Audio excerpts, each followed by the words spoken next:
നമസ്കാരം. SB ജേണലിലേക്ക് ഒരിക്കൽ കൂടി സ്വാഗതം. എപ്പോഴും പറയാറുള്ളത് പോലെ തന്നെ നമ്മുടെ വീഡിയോയുമായി ബന്ധപ്പെട്ടിട്ടുള്ള നിങ്ങളുടെ അഭിപ്രായങ്ങൾ, അഭിപ്രായ വ്യത്യാസങ്ങളെല്ലാം കമൻറ്റുകളായി രേഖപ്പെടുത്താൻ മറക്കരുത്. നമുക്ക് വിഷയത്തിലേക്ക് വരാം. ഇപ്പോൾ VD സതീശൻ എന്ന് പറയുന്ന ഒരു നേതാവിൻ്റെ ഏറ്റവും വലിയൊരു പരാതിയായി ഇപ്പോൾ ഉയർന്നു കേൾക്കുന്ന ഒന്നാണ് വയനാട് തുരങ്കപാതയുടെ ഉദ്ഘാടനത്തിന് എന്തിനാണ് മുഖ്യമന്ത്രി പോയത്? തെറ്റല്ലേ മുഖ്യമന്ത്രിയാ ചെയ്തത്? മുഖ്യമന്ത്രിക്ക് എന്ത് യോഗ്യതയുണ്ട് അങ്ങനെ ഒരു പരിപാടി ഉദ്ഘാടനം ചെയ്യാൻ പോകാൻ? അല്ലെങ്കിൽ മുഖ്യമന്ത്രിക്ക് നാണമുണ്ടോ അങ്ങനെ ഒരു പരിപാടി ഉദ്ഘാടനം ചെയ്യാൻ? ഇതാണ് VD സതീശൻ ഉയർത്തുന്ന ഏറ്റവും പ്രധാനപ്പെട്ട ആരോപണം. ഇവിടെ നമുക്കറിയാം, ഈ വയനാട് തുരങ്കപാത, ആനക്കാംപൊയിൽ മേപ്പാടി തുരങ്കപാത, കള്ളാടി അങ്ങനെ വരുന്ന ഒരു തുരങ്കപാതയുണ്ട്. ഈ തുരങ്കപാതയിലൂടെ ഏകദേശം വയനാടുകാരെ സംബന്ധിച്ചിടത്തോളം മണിക്കൂറുകൾ അകപ്പെട്ട് കിടക്കുന്ന താമരശ്ശേരി ചുരത്തിലെ ഒരു വലിയ പ്രതിസന്ധിയുണ്ട്. കാരണം മഴ പെയ്താലോ അതല്ലെന്നുണ്ടെങ്കിൽ ഒരു മണ്ണിടിച്ചിലുണ്ടായാലോ, ഇനി അതുമല്ല സാധാരണഗതിയിൽ യാത്ര ചെയ്യുന്ന സമയത്താണെങ്കിൽ പോലും നമുക്കറിയാം ആ താമരശ്ശേരി ചുരത്തിൽ ഒരു വലിയ ട്രാഫിക് ബ്ലോക്ക് ഉണ്ടാകാനുള്ള സാധ്യതയുണ്ട്.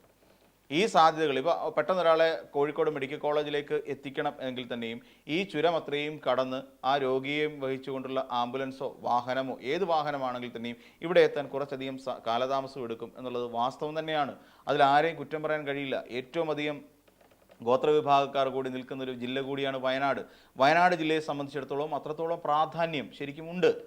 അല്ലാതെ അവിടെ പോയി കല്ലിട്ട് ജനങ്ങളെ പറ്റിക്കുന്ന അതല്ലല്ലോ ഒരു സർക്കാർ ഉത്തരവാദിത്തമുള്ള ഒരു സർക്കാർ ചെയ്യേണ്ട കടമ. അവർക്ക് വേണ്ടത് ഇപ്പോൾ നമുക്കറിയാം, ടൗൺഷിപ്പ് അവിടെ രൂപീകരിച്ചു. ടൗൺഷിപ്പിൻ്റെ 178 വീടുകൾ നൽകുന്നു. മുസ്ലിം ലീഗ് അവിടെ വന്നിട്ട് കുറച്ച് 50ഓളം വീടുകൾ നൽകുന്നു. എന്നാൽ നമ്മൾ കഴിഞ്ഞ ദിവസം കണ്ട ചില കാഴ്ചകൾ അതിദയനീയമാണ്. അവിടെ കുന്നംപറ്റ എന്ന് പറയുന്ന സ്ഥലത്ത് കോൺഗ്രസ്സുകാർ ഏറ്റെടുത്ത സ്ഥലത്ത് അവർ നടത്തിയ പരിപാടിയുടെ അവശിഷ്ടങ്ങൾ കുന്നുകൂടി കിടക്കുന്ന കാഴ്ച, ഇട്ടിട്ട് പോയ കല്ലെടുത്തൊരു ഒരു ഭിത്തിയിൽ ചാരി വെച്ചിരിക്കുന്ന കാഴ്ച, ഇതൊക്കെയാണ് നമ്മൾ കോൺഗ്രസ്സുകാരുടെ ഭാഗത്ത് നിന്നും വയനാടുകാർക്ക് കൊടുത്ത സംഭാവനകളായി പരിഗണിക്കാൻ കഴിയുന്നത്. അപ്പോഴാണ് മുഖ്യമന്ത്രി പിണറായി വിജയൻ ഈ പറയുന്ന മേപ്പാടി റോഡിൻ്റെ തുരങ്കപാതയുടെ ഉദ്ഘാടനത്തിനായി അവിടെ എത്തുന്നത്. അദ്ദേഹം അവിടെ എത്തുകയും അവിടെ എത്തിയതിനു ശേഷം സ്വിച്ച് ഓൺ കർമ്മം, അതായത് ഈ ബ്ലാസ്റ്റ് നടത്തുന്നതിൻ്റെ സ്വിച്ച് ഓൺ കർമ്മം, ശരിക്കും ആ സ്ഫോടനം ശരിക്കും നടന്നത് പിണറായി വിജയൻ കാരണം ആ സ്ഫോടനം നടന്നത് VD സതീശൻ്റെ ഉള്ളിലാണ് എന്ന് നിസ്സംശയം പറയേണ്ടി വരും. അതാണ് അദ്ദേഹത്തിൻ്റെ ചോദ്യം. മുഖ്യമന്ത്രി എന്തിനാണ് ഇങ്ങനെ ഉദ്ഘാടനത്തിന് പോകുന്നത്? സർവേയുടെ ഉദ്ഘാടനം നടത്തി, അതായത് അവിടെ സ്ഥലമെടുപ്പുമായി ബന്ധപ്പെട്ടുകൊണ്ട് സർവേയുടെ ഉദ്ഘാടനം നടത്തിയതാരാണ്? മുഖ്യമന്ത്രിയാണ്. അതിനുശേഷം ഈ പറയുന്ന അദ്ദേഹം അവിടെ പോയിട്ട് ഇതിൻ്റെ ബ്ലാസ്റ്റിൻ്റെ ഉദ്ഘാടനം, തരംഗം പൊട്ടിക്കുക, അത് ഏതെങ്കിലും പണിക്കാരെ കൊണ്ട് ചെയ്യിച്ചാൽ പോരെ? ആ പണിക്കാരെ ആരെങ്കിലും കൊണ്ട് ചെയ്യിച്ചുകൊണ്ട് അത് നടപ്പിലാക്കിയാൽ പോരെ? ഞങ്ങൾ ഒരു അറ്റത്തിരുന്നുകൊണ്ട് ഞങ്ങളിത് നടപ്പിലാക്കാൻ കഴിയില്ല എന്ന് പറയും. കഴിഞ്ഞ ഈ ഫെബ്രുവരി മാസത്തോടു കൂടി കേന്ദ്ര വനം പരിസ്ഥിതി മന്ത്രാലയത്തിൻ്റെ സർവേയുടെ റിപ്പോർട്ടുകൾ പുറത്തേക്ക് വന്നു. ആ റിപ്പോർട്ടുകൾ ലഭിച്ചതിന് ശേഷമാണ് മുഖ്യമന്ത്രി ഇങ്ങനെ ഇതിൻ്റെ നിർമ്മാണ പ്രവർത്തനങ്ങളുമായി മുന്നോട്ട് പോകുന്നത്. ഇത് പ്രകൃതിക്കോ അല്ലെങ്കിൽ ആ നാടിനോ യാതൊരു തരത്തിലുമുള്ള ദോഷം വരുത്തില്ല എന്നുള്ള കാര്യം മുഖ്യമന്ത്രിക്ക് ഉറപ്പായി. ഇനി മറ്റൊരു കാര്യം കൂടി നമുക്ക് നോക്കാം. അത് VD സതീശൻ്റെ ആ പറച്ചിൽ ഭയങ്കര വിഷമകരമായൊരു പറച്ചിലാണ്. കാര്യം എന്താണെന്ന് ചോദിച്ചു കഴിഞ്ഞാൽ, മുഖ്യമന്ത്രിയും ഇവിടുത്തെ മന്ത്രിസഭയും ഈ രീതിയിൽ ഇടതുപക്ഷ സർക്കാരും കൂടി ഈ രീതിയിൽ മുന്നോട്ട് പോയാൽ ഞങ്ങൾ എന്ത് ചെയ്യും? അദ്ദേഹത്തിൻ്റെ പുതിയ യാത്രയിലുടനീളം അദ്ദേഹം പുതിയ യുഗം ഉണ്ടാക്കാൻ വേണ്ടി ശ്രമിച്ചുകൊണ്ടിരിക്കുകയാണ് കേരളത്തിന്. ആ പുതിയ യുഗത്തിൽ എന്ന് പറഞ്ഞാൽ എന്താണ് എന്നുള്ള കാര്യം അതിനെ തുടർന്ന് PRD നടത്തിയ ഒരു പത്രപരസ്യത്തിലൂടെ നമുക്ക് മനസ്സിലാകുകയും ചെയ്തു. UDFൻ്റെ ഒരു പുതിയ യുഗം എന്താണെന്നുള്ള കാര്യം. അപ്പോൾ ഇവിടെ നമ്മൾ കാണേണ്ട ഒരു പ്രധാനപ്പെട്ട കാര്യം, ഇവിടെ പുതിയുഗ യാത്രയുടെ ഭാഗം അല്ലെങ്കിൽ പുതിയുഗം വരുത്തുകയാണ് പിണറായി വിജയൻ ചെയ്തുകൊണ്ടിരിക്കുന്നത്. മേൽപ്പാലങ്ങൾ, പലയിടങ്ങളിൽ മേൽപ്പാലം വരുന്നുണ്ട്. അതോടൊപ്പം തന്നെ ഈ പറയുന്ന അടിപ്പാത അല്ലെങ്കിൽ തുരങ്കപാത വരുന്നു. കുതിരാൻ തുരങ്കപാത ഇപ്പോഴും നമ്മുടെ മുന്നിൽ വളരെ ഒരു ഉദാഹരണമായി നിൽക്കുന്നു എന്നുള്ളതാണ്. എനിക്ക് തോന്നുന്നു രാജ്യത്തെ തന്നെ 2ാമത്തെ ഏറ്റവും നീളം കൂടിയ തുരങ്കപാതയായി ഇത് മാറുകയും ചെയ്യും. ഇവിടെ ഇങ്ങനെയൊരു തുരങ്കപാത വരുന്നതോടുകൂടി വയനാടിൻ്റെ മുഖച്ഛായ തന്നെ മാറുകയാണ്. അതോടൊപ്പം തന്നെ ടൂറിസത്തിൻ്റെ അനന്ത സാധ്യതകൾ വീണ്ടും വർദ്ധിക്കുകയാണ്. ഇപ്പോൾ താമരശ്ശേരി ചുരം എന്ന് പറയുന്ന ഒരു ചുരം ഭയന്നിട്ട് വയനാട്ടിലേക്ക് എത്തുന്ന ടൂറിസ്റ്റുകൾ പലരും, ഈ പറയുന്ന ഒരുപാട് ആൾക്കാർ വയനാട്ടിലേക്ക് ടൂറിസ്റ്റുകളായി എത്തുന്നുണ്ട്. എന്നിരുന്നാൽ തന്നെയും ചിലരൊക്കെ പിൻവലിയുന്നതുകൊണ്ടാണ് താമരശ്ശേരി ചുരത്തിലൂടെയുള്ള കഠിനമായ യാത്ര, അല്ലെങ്കിൽ മാനന്തവാടിയിലേക്ക് വന്ന് ഇരിട്ടിയിൽ നിന്ന് മാനന്തവാടിയിലേക്ക് എത്തുന്ന ആ ചുരം വഴിയുള്ള ഒരു യാത്ര, ഇതൊക്കെ ഓർത്തിട്ട് അല്ലെങ്കിൽ അവിടെ ഉണ്ടാകാൻ പോകുന്ന ഒരു ഗതാഗത കുരുക്കൊക്കെ ഓർത്തിട്ട് പലരും വേണ്ട എന്ന് വെക്കാറാണ് പതിവ്. അപ്പോൾ പക്ഷേ ഇവിടെ നമ്മൾ നോക്കിയാൽ കാണാം, ഇങ്ങനെ ഒരു നീക്കം നടത്തുമ്പോൾ അല്ലെങ്കിൽ ഇങ്ങനെ ഒരു തുരങ്കപാത വരുമ്പോൾ ഒരുപാട് സമയം നമുക്ക് ലാഭിക്കാൻ കഴിയുന്നു എന്നുള്ളതാണ്. ഏകദേശം 1 മണിക്കൂറോളം വരുന്ന യാത്രാ സമയം നമുക്ക് ലാഭിക്കാൻ കഴിയുന്നു എന്നുള്ളത് ഇതുമായി ബന്ധപ്പെട്ടുകൊണ്ട് ഏറ്റവും പ്രധാനപ്പെട്ട ഒരു കാര്യമാണ്. ഈ UDFനെ എന്തുകൊണ്ട് ഈ വികസന പ്രവർത്തനങ്ങളെല്ലാം എന്തുകൊണ്ടാണ് UDFനെ വിരളി പിടിപ്പിക്കുന്നത് എന്നുള്ളതാണ് മറ്റൊരു ചോദ്യം. UDFിനെ സംബന്ധിച്ചിടത്തോളം ഈ രീതിയിലുള്ള ഈ ഭൗതിക സാഹചര്യങ്ങളുടെ വികസനവുമായി ബന്ധപ്പെട്ടുകൊണ്ട് യാതൊരു ഐഡിയയും ഇതുവരെയായി UDFിലെ ഒരു നേതാക്കന്മാർക്കോ VD സതീശനോ ഇല്ല എന്നുള്ളതാണ് വാസ്തവം. എങ്ങനെ ഡെവലപ്പ് ചെയ്യും, ഒരു സംസ്ഥാനത്തിൻ്റെ ഇൻഫ്രാസ്ട്രക്ചർ ഡെവലപ്മെൻറ്റ് ഏത് രീതിയിൽ മുന്നോട്ട് കൊണ്ടുപോകും എന്നുള്ളതിനെക്കുറിച്ച് ഇപ്പോഴും ആശങ്കയുണ്ടെന്നേ. ഇത് എങ്ങനെ മുന്നോട്ട് കൊണ്ടുപോകാനാണ്, അതിന് ഏതൊക്കെ വകുപ്പുകളെ തമ്മിൽ ക്രമീകരിക്കണമെന്നും ക്രോഡീകരിക്കണമെന്നും ഒക്കെ ഉള്ളൊരു കൺഫ്യൂഷനുണ്ട്. ആ കൺഫ്യൂഷൻ വരുന്നതിന് ചില അടിസ്ഥാനപരമായ ചില കാരണങ്ങളുണ്ട്. ഇപ്പോൾ ഒന്നാമത്തെ കാര്യം, കോൺഗ്രസ്സിലെ ഓരോരുത്തരും ഓരോ പാർട്ടിയാണ് എന്നുള്ളതാണ്. ഓരോ നേതാക്കന്മാരല്ല, ഓരോ പാർട്ടിയായി തന്നെ പ്രവർത്തിക്കുന്നവരാണ്. ഇപ്പോൾ രമേശ് ചെന്നിത്തലയെ നോക്കിക്കഴിഞ്ഞാൽ ആ രമേശ് ചെന്നിത്തലയും അദ്ദേഹത്തിൻ്റെ അനുയായികളും ചേർന്നാൽ കോൺഗ്രസ് പാർട്ടിയുടെ ഒരു പാർട്ടി അവിടെയുണ്ട്, ഒരു സബ് പാർട്ടിയുണ്ട്. VD സതീശൻ നോക്കിക്കഴിഞ്ഞാൽ സതീശൻ്റെ ചുറ്റും കിടന്ന് കറങ്ങിക്കൊണ്ടിരിക്കുന്ന ചില ഗ്രഹങ്ങളും ഉപഗ്രഹങ്ങളും എല്ലാം അടങ്ങുന്ന മറ്റൊരു പാർട്ടി കൂടി സതീശൻ്റെ മേൽനോട്ടത്തിലുണ്ട്. KC വേണുഗോപാലിൻ്റെ ഒരു പാർട്ടിയുണ്ട്. എന്ന് പറഞ്ഞാൽ ഇവരെല്ലാവരും വിവിധ പാർട്ടികളായി പ്രവർത്തിച്ചു വരുന്ന ഒരു നയമാണ് കോൺഗ്രസിൽ കാലങ്ങളായി പിന്തുടർന്നുകൊണ്ട് പോരുന്നത്. അപ്പോൾ ഇങ്ങനെ വരുന്ന ഒരു സാഹചര്യത്തിൽ ഈ കൂട്ടത്തിൽ ഏതെങ്കിലും ഒരാൾ മുഖ്യമന്ത്രി ആയാൽ ഈ പറയുന്ന ഓരോ പാർട്ടിയിലെ നേതാക്കന്മാരായിരിക്കും ഓരോ വകുപ്പ് മന്ത്രിമാരായി മാറുന്നത് നമുക്കറിയാം. ഈ മുഖ്യമന്ത്രിയെ അനുസരിക്കാനോ ഈ മുഖ്യമന്ത്രി പറയുന്ന ആജ്ഞകൾക്ക് ചെവിയോർത്തിരുന്നിട്ട് അതിനെല്ലാം ഒരു നടപടിക്രമങ്ങളുമായി മുന്നോട്ട് പോകാനോ ഈ ഇരിക്കുന്ന കൊലകൊമ്പന്മാരായ ആൾക്കാർക്ക് സാധിക്കില്ല. കാരണം എന്താ, അവരെല്ലാം ഓരോ പാർട്ടികളാണെന്ന് പറഞ്ഞില്ലേ. അപ്പോൾ അതുകൊണ്ട് അവർക്ക് സാധ്യമല്ല. അങ്ങനെ ഇവരെല്ലാം കൂടി നാല് വഴിക്കായിട്ട് നിൽക്കുമെന്നുള്ളതാണ്. പിന്നെയും എന്തെങ്കിലും പറഞ്ഞാൽ കേൾക്കാനോ അനുസരിക്കാനോ സാധ്യതയുള്ളത് ചില ഘടകകക്ഷികൾക്ക് മാത്രമാണ്. മുസ്ലിം ലീഗിലെ കുഞ്ഞാലിക്കുട്ടിയെ അങ്ങോട്ട് ഉപദേശിച്ച്, അല്ലെങ്കിൽ കുഞ്ഞാലിക്കുട്ടിയെ വരയിട്ടിട്ട് അവിടെ നിൽക്കണമെന്ന് പറഞ്ഞാൽ നിൽക്കാനും മാത്രം പൊട്ടനല്ല PK കുഞ്ഞാലിക്കുട്ടി എന്നുള്ള കാര്യം മുസ്ലിം ലീഗിലെ നേതാക്കന്മാർക്കും അറിയാം, ബാക്കിയുള്ളവർക്കും അറിയാം.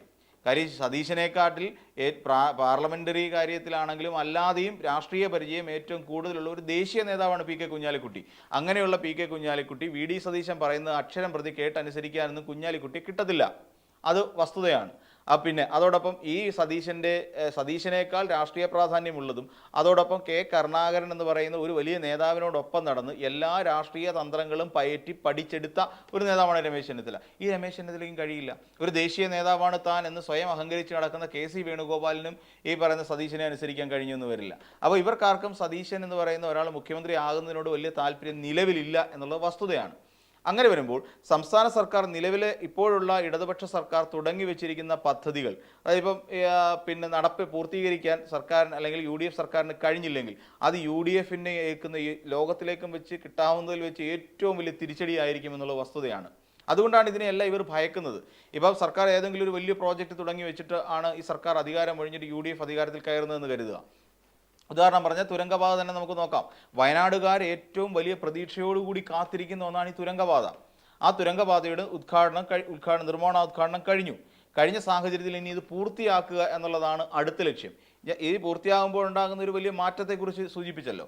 അപ്പോൾ അങ്ങനെയുള്ള ഒരു വലിയ മാറ്റം ആഗ്രഹിച്ചിരിക്കുന്ന വയനാട്ടിലെ ജനം തീർച്ചയായും ഇത് പ്രതീക്ഷിച്ച് തന്നെയാണ് ഇരിക്കുക. അപ്പോൾ UDF എന്ന് പറയുന്ന അല്ലെങ്കിൽ ഒരു ഭരണമാറ്റം നമ്മുടെ സംസ്ഥാനത്ത് നടപ്പിലാകുകയാണെങ്കിൽ UDFന് എങ്ങനെ ഇത് പൂർത്തീകരിക്കും എന്നുള്ളത് സംബന്ധിച്ച് ആകെ ആശയക്കുഴപ്പത്തിലാകും. ഏതൊക്കെ വകുപ്പുകളെ ഇതുമായി ബന്ധപ്പെടുത്തിക്കൊണ്ട് അല്ലെങ്കിൽ ഇത് എങ്ങനെ മുന്നോട്ട് കൊണ്ടുപോകും എന്നുള്ള ഒരു വലിയ പ്രതിസന്ധി ഇവിടുത്തെ UDFിനെ സംബന്ധിച്ചിടത്തോളം ഉണ്ടാകും.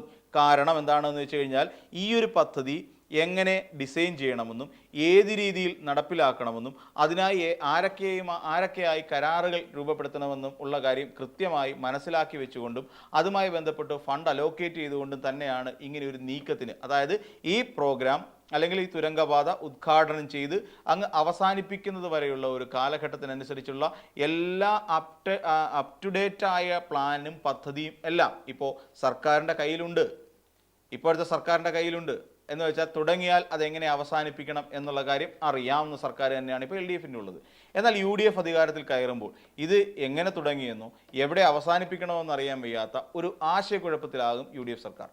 അങ്ങനെ വരുമ്പോൾ ഈ കഴിവുകെട്ട കുറേയധികം ആൾക്കാർ കയറി ഭരണപക്ഷത്തിരിക്കുന്നു എന്നുള്ള ഒരു തോന്നൽ പൊതുജനത്തിനുണ്ടാകുന്നത് സ്വാഭാവികം തന്നെയാണ്. എത്രയോ വർഷക്കാലമായി പാവപ്പെട്ട ജനങ്ങൾ അക്കരെ ഇക്കരെ നിന്നുകൊണ്ട് ഇങ്ങനെ ആശ തീർത്തുകൊണ്ടിരുന്ന പെരുമ്പളത്തെ ജനത്തിന് വേണ്ടി ഇട്ടുകൊടുത്തു നീളത്തിലൊരു പാലം, 1 കിലോമീറ്ററിനധികം ദൂരമുള്ള ഒരു പാലം. ആ പാലത്തിൽ 1.5 മീറ്റർ നടക്കാനുള്ള സൗകര്യങ്ങളോട് കൂടി ഒരു വലിയ പാലം അനുവദിച്ചു കൊടുക്കുമ്പോൾ അവരെ സംബന്ധിച്ചിടത്തോളം വലിയ കാര്യമാണ്. ആ നാട്ടുകാർക്ക് ജങ്കാർ സർവീസ് വേണ്ട, വള്ളത്തിൽ കയറി പോകണ്ട, അവർക്ക് അവരുടെ വാഹനങ്ങളുമായി തന്നെ അവർക്ക് തിരിച്ച് ഇപ്പുറത്തെ കരയിലേക്ക് എത്താം. അങ്ങനെയുള്ള ഒരു വലിയ തോതിൽ ജനങ്ങളുടെ പശ്ചാത്തല സൗകര്യങ്ങളെ വികസിപ്പിച്ചുകൊണ്ടാണ് സംസ്ഥാന സർക്കാർ വികസന പരിപാടികളെല്ലാം നടത്തിക്കൊണ്ടിരിക്കുന്നത്. ഇത് തുടർന്ന് കൊണ്ടുപോകേണ്ട ഉത്തരവാദിത്തം, അതൊരു ഭാരിച്ച ഉത്തരവാദിത്തം UDF ഈ നേതാക്കന്മാരുടെ തലയിലേക്കാവും.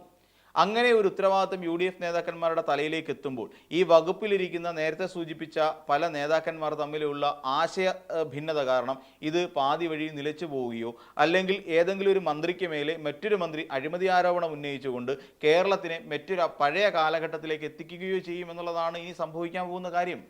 ഇത് സതീശനെ സംബന്ധിച്ചിടത്തോളം VD സതീശന് നന്നായിട്ടറിയാം. വാചക കസർത്താണെന്നുണ്ടെങ്കിൽ എവിടെ ആരോട് വേണമെങ്കിലും നടത്താമല്ലോ. ഞങ്ങളിൽ ആ രേഖയുണ്ട്, നയരേഖയുണ്ട്, മറ്റതുണ്ട്, മറിച്ചതുണ്ട്, ഞങ്ങൾ റിസർച്ച് നടത്തി എന്നൊക്കെ വെറുതെ വേണമെങ്കിൽ പറയാം. അതൊക്കെ ജനം വിശ്വസിക്കുകയും ചെയ്യും. പക്ഷേ ഇതൊന്നും കോർഡിനേറ്റ് ചെയ്തുകൊണ്ട് പോകാൻ കഴിയില്ല എന്നുള്ളൊരു വസ്തുത VD സതീശന് അറിയാം. കാര്യം സതീശന് ഭയമുണ്ട്, ഇവരൊക്കെ നാളെ ഈ മന്ത്രിമാരൊക്കെ കൂടെ തനിക്കെതിരെ തിരിഞ്ഞു കൊത്തും എന്നുള്ളൊരു ഭയമുണ്ട്. കാരണം എന്താ, കോൺഗ്രസിൻ്റെ ഒരു പാരമ്പര്യം അങ്ങനെ തന്നെയാണ്. കരുണാകരനെ വീഴ്ത്തിയ ഒരു തലമുറ, അവരെ വീഴ്ത്തിയ മറ്റൊരു തലമുറ, ഇനി അടുത്ത തലമുറ, ഇങ്ങനെ പറയുന്ന തലമുറ മാറ്റങ്ങളിലൂടെ വന്നുകൊണ്ടിരിക്കുന്ന കുതുകാൽ വെട്ടിൻ്റെയും പരസ്പരം പാരവെപ്പിൻ്റെയും ഒരു വലിയ ചരിത്രമുറങ്ങുന്ന പാർട്ടി തന്നെയാണ് കോൺഗ്രസ് പാർട്ടി.